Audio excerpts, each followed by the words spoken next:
अगर आप ये जानना चाहते हैं कि भगवान की भक्ति क्या है, तो आप धार्मिक मंडी में इसके कई प्रकार देखेंगे। एक दुकानदार अपने ग्राहकों में बहुत बिजी है, फिर भी वह बड़ी श्रद्धा से, भक्ति से माला के मन के फेरता जा रहा है।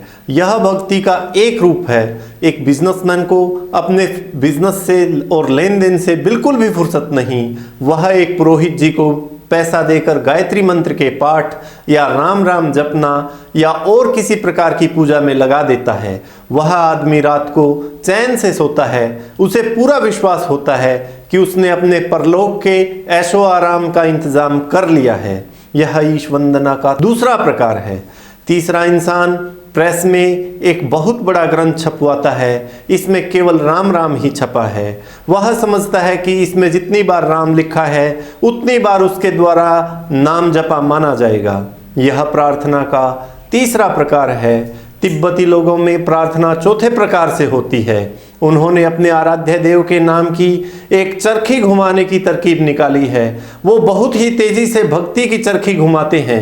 सवाल ये है कि इन सब को क्या आप ईश्वर से मिलन का या भक्ति, आराधना या वंदना कहेंगे? नमस्ते साथियों, मैं यतीन्द्र आपका आर्य सोसाइटी पर स्वागत करता हूं। साथियों, आज के साइंस और टेक्नोलॉजी के युग में इस प्रकार की चीजों का इन्वेंशन कोई मुश्किल काम नहीं है। ऐसे साधनों से परमात्मा के असंख्य नामों का जाप या प्रिंटिंग आदि का काम आप कम खर्च में आसानी से कर सकते हैं। बजाय इसके कि आप 24 घंटे जप में करने में ही लगे रहें। मार्टिन लूथर के टाइम में रोम के पोप ऐसे ही दान पत्र भेजते थे जिनका लूथर ने कड़ा विरोध किया था। इस तरह की पूजा अर्चना ने सुधारकों को और विचारकों को धर्म के विरुद्ध खड़ा किया।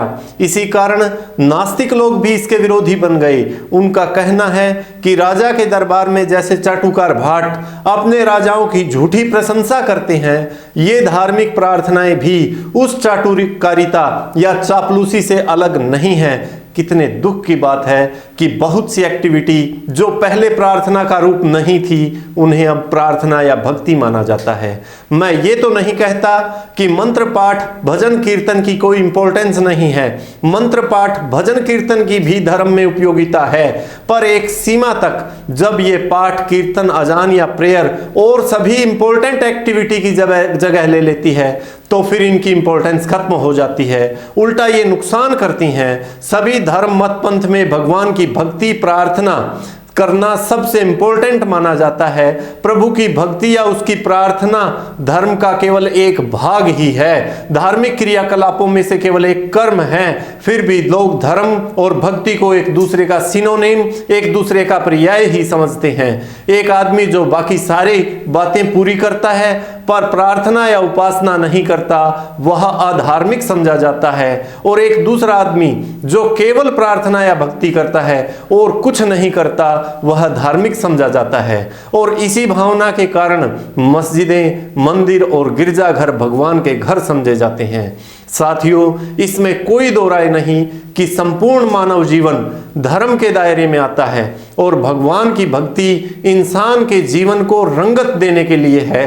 प्रभु की आराधना इंसान की जिंदगी को धार देती है। इसलिए भगवान की भक्ति सबसे महत्वपूर्ण है, सबसे इंपॉर्टेंट है। विद्वान ऋषि मुनि अपने मन और बुद्धि को उस परमात्मा में लगाए रखते हैं। केवल वही सबका आधार है और सबको जानता है। मन और बुद्धि को इस प्रकार परमदेव परमेश्वर में लगाना ही सर्वश्रेष्ठ पूजा है। ऋषि दयानंद कहते हैं, जो कोई गुड़ मीठा है, गुड़ मीठा है ऐसा कहता है, उसको गुड़ नहीं मिलता या उसका मुंह भी मीठा नहीं होता। इसी तरह केवल जपते रहने का नाम प्रार्थना नहीं है, इसका कुछ फल होने वाला नहीं है। प्रार्थना का वास्तविक उद्देश्य तो यही है कि उपासक अपने मन में यह अनुभव करे कि उसका संबंध एक महान सर्वोपरि सत्ता से है। उसका जीवन एक विशाल यूनिवर्स का एक पार्ट है, एक हिस्सा है। उसे अपना जीवन उस महान नियंता के जैसे ही बनाना चाहिए। जिस तरह से वह सर्वेश्वर दयालु है, हम भी उसकी दयालुता को जीवन में धारण करें। उसके जैसे ही सत्य और न्याय के लिए हम डटे रहें। हमें भी प्रभु से आत्मीयता और एकता की अनुभूति होनी चाहिए।